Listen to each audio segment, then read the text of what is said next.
સુરતમાં ગૌહત્યા રોકવા ગયેલી પોલીસ ટુકડી પર 50 લોકોના ટોળાનો હિંસક હુમલો. જવાન અને ગૌરક્ષક ગંભીર રીતે ઇજાગ્રસ્ત થયા. સુરત જિલ્લાના કોસંબા નજીક આવેલા હથોડા ગામના ગૌવંશની હત્યા અટકાવવા થયેલી સુરક્ષા દળની ટુકડી પર આયોજનબદ્ધ હિંસક હુમલો થયાની અત્યંત ગંભીર ઘટના પ્રકાશમાં આવી છે.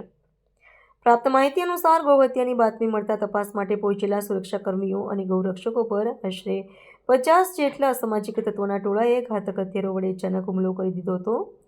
આ અણધાર્યા હિંસક હુમલામાં એક પોલીસ જવાન અને એક ગૌરક્ષક ગંભીર રીતે ઘાયલ થયા છે, જેમને તાત્કાલિક ધોરણે તબીબી સારવાર અર્થે નજીકના દવાખાનામાં ખસેડવામાં આવ્યા છે.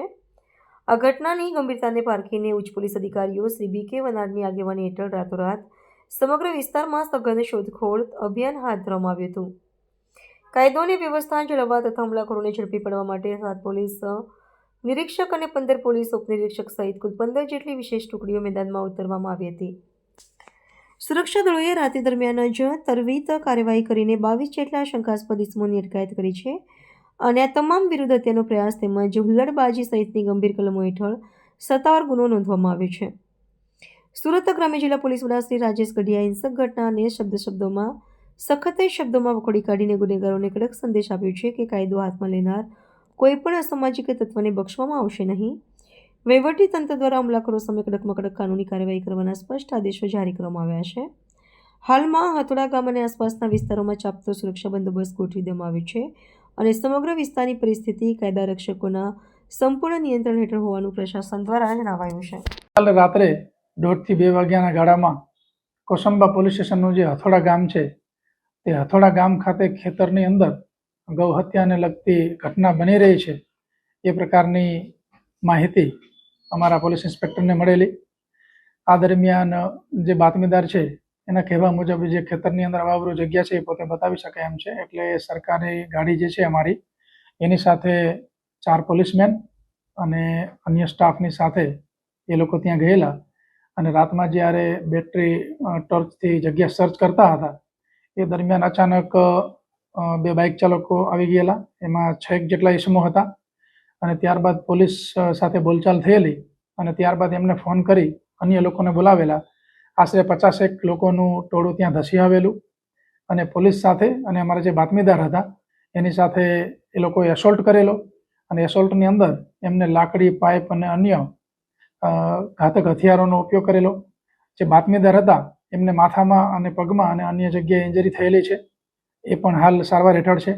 અને જે પોલીસમેન છે અમારા એમને પણ હાથ ઉપર ઇન્જરી થયેલી છે, એ પણ સારવાર હેઠળ છે.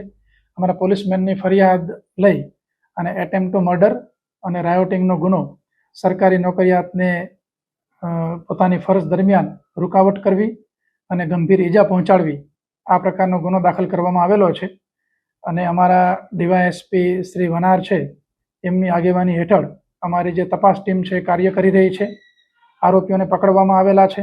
દરેક આરોપીઓનો આ ગુનાહિત કૃત્યની અંદર શું રોલ હતો એ પ્રકારના પુરાવા મેળવી એમને આઈડેન્ટિફાઈ કરવામાં આવી રહ્યા છે અને આ બાબતમાં સખત પગલાં લઈ અને આરોપીઓ જે છે એમને નામદાર કોર્ટમાં રજૂ કરવામાં આવશે.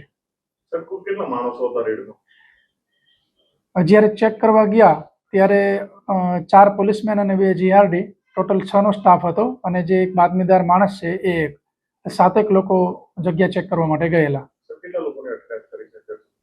હા, એમાં આશરે 22 લોકોને અમે લાવ્યા છીએ અને દરેકનો રોલ જે છે, ફરિયાદ તો દાખલ થઈ ગયેલી છે અને ફરિયાદમાં જે નામ છે નામ મુજબના ગામમાંથી લોકોને પકડીને લાવ્યા છીએ અને એનો શું રોલ છે ડિટેલ ઇન્ટ્રોગેશન હાલમાં ચાલુ છે.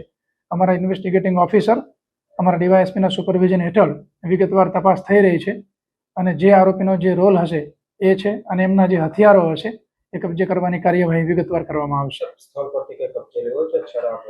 રાત્રે જે ઘટના બની ત્યારે જે એસોલ્ટ થયો એટલે ટોપ પ્રાયોરિટી એ હતી કે આરોપીઓ જે છે એને આઈડેન્ટિફાઈ કરવામાં આવે અને જેને ઇન્જરી થઈ છે એને પ્રાથમિક સારવાર મળી જાય. હવે વિસ્તાર જે છે સમગ્ર વિસ્તાર સર્ચ કરી અને ત્યાં કોઈ પણ પ્રકારનું કૃત્ય થયું હશે તેની માટે એફએસએલની પણ મદદ લેવામાં આવશે, એટલે વૈજ્ઞાનિક પુરાવા પણ જે તે જગ્યા પરથી મળશે.